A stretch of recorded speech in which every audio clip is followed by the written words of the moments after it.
Yo, what's up guys? It's your boy Nitrostorm here. Welcome back to RevivedWitch. So, our most recent banner, Princess Amanami, has ended, and we now have the first ever Battle Pass character receiving a featured banner.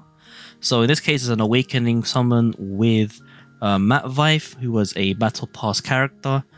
I'm not sure if she was the first one. I think she is the first one. So with this in mind, if you guys are expecting, Kamui and stuff like that, I guess we have higher hopes now.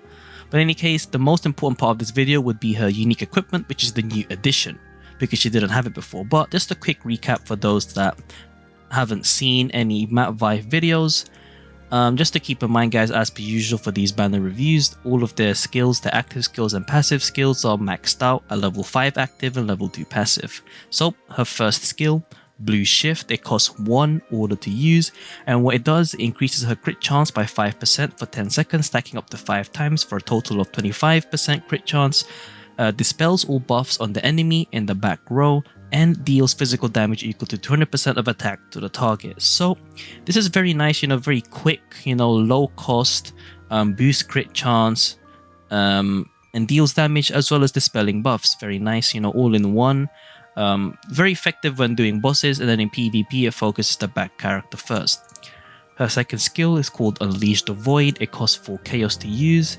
It deals physical damage equal to 90% of attack 6 times, so 540% of attack to the enemy in the back row, with each attack reducing the target's crit damage resistance by 7%. So it's technically increasing your crit chance, but in this case they just lower the target's crit damage resistance, which is pretty effective because a lot of the non-offensive characters with unique equipment, they gain this crit damage resistance stat.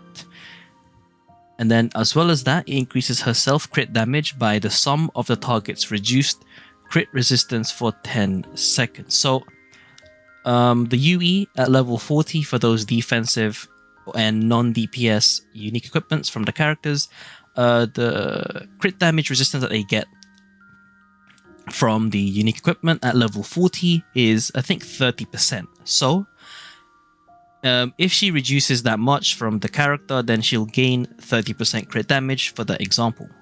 Alright, after the 6 attacks, it will deal an extra physical damage equal to 120% of attack to the target. So 540% plus 120% is 660% total damage. So obviously if you compare it to someone like Isabel, the damage is, that's going to be a big difference, right? But you have to keep in mind that her S1 is single, it only costs 1 order. Now last but not least, her passive is called Nether Swap. During combat, it ignores 4,000 points of each enemy's physical defense. So, just a straight flat 4,000 ignore physical defense, which is pretty good. In certain cases, her ignore defense would be more effective than the other characters where the ignore defense is based on the amount of attack that they have, up to a certain point, obviously. So overall, her kit is pretty decent. If you do already have Isabel, then there's technically no point in getting her because they are both the same role, which is a brimstone assassin, physical DPS, single target. Okay, so her unique equipment. Let's take a look at this and see if it makes any changes. So first of all, obviously stat-wise, it's going to benefit her a lot, but the passive itself, let's take a look. When her own HP is below 50%, damage taken decreases by 11%. This will increase over as you level the equipment up, obviously because of the green number highlight, and gains the same percentage of physical lifesteal. So, okay, so she gains lifesteal when her health is below 50%. Okay, interesting.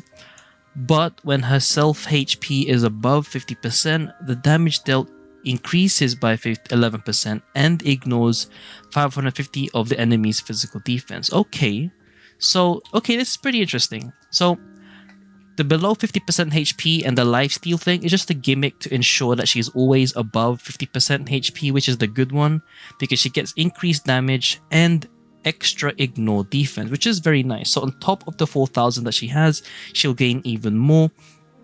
I'm not sure how much it'll increase as you level up the unique equipment, but safely looking at least 15% damage increase and at least 750 ignore physical defense. So damage wise, it's definitely going to help her.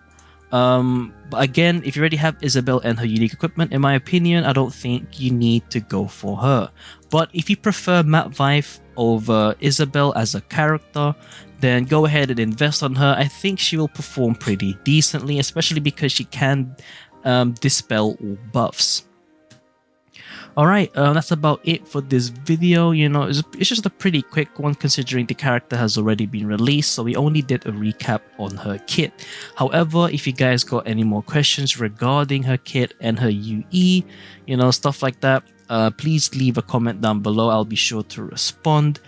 It's been your boy Nitrostorm. I'll see you guys in the next stream or video. Peace.